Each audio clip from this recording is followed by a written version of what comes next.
Hi, Caleb with Brownells here. Today I'm going to be running you through the installation of the Gen 4 Midwest Industries handguards. So let's get started. First thing you'll notice unpacking is you'll have your handguard assembly with the barrel nut and the screws and spacer installed, and then you'll have your barrel nut wrench.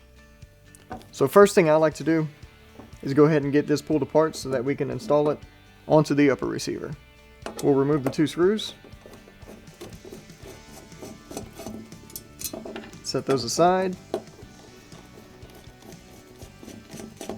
and then once you do that, your spacer is going to fall right out. Now in some cases the barrel nut will actually not come out as easy as this one will. They'll be stuck in there.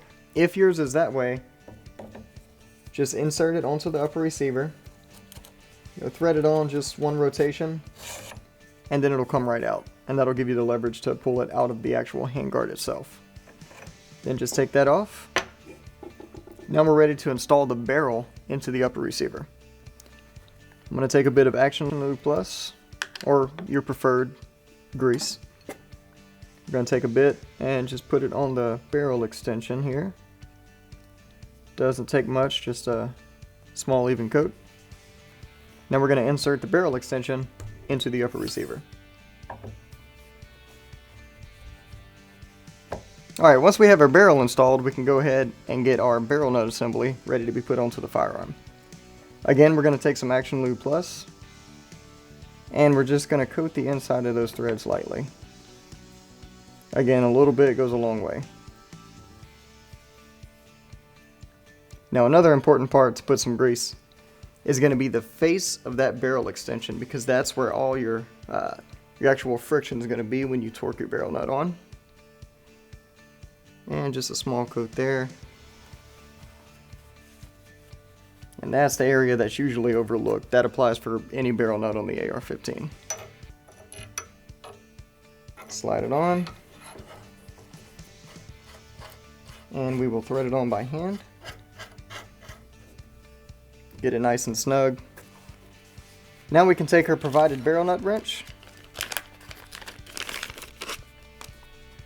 and the dimensions on this is actually the same as the castle nut on the receiver extension. Fun fact there, so you can interchange these tools. Now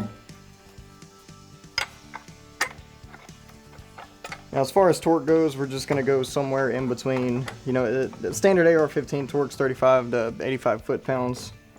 We're just going to get it nice and snug somewhere just above 35 foot-pounds.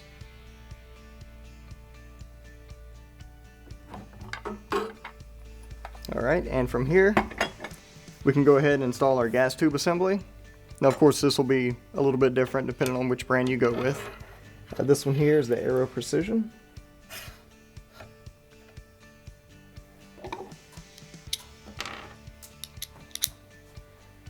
And we're going to torque down those set screws.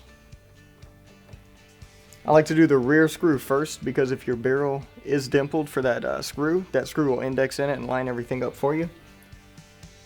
This one is not, so I got to do it manually.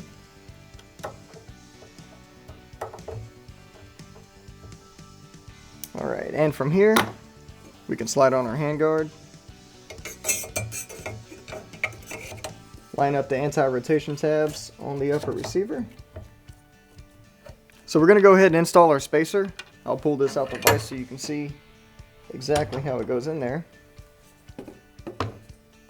So you'll notice that the detent that's sticking off of it here, this indentation, that's the anti-slip, and you'll notice that'll only go in one way because it has to index into the barrel nut. So we're going to go ahead and insert this, and once you drop it in there, if you can see through both of your screw holes, you know you inserted it properly. It only goes in one way. Now we can go ahead and torque down our screws. First, what I'm going to do, I'm going to put this back in the vise real quick here.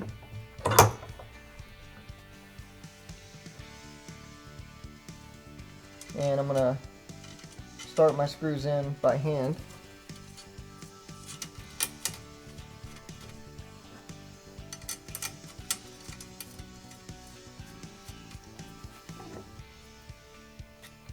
Change out my bits real quick and go ahead and finish tightening those down and just get those nice and snug.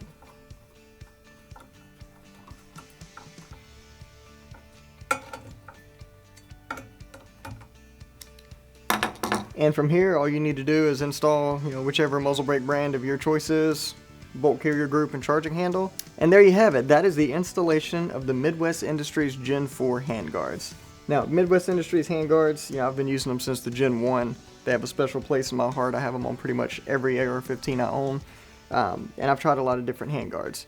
So if you have any questions on the installation of this handguard, or of course any other handguards, feel free to leave us a comment down below or give us a call on the tech line.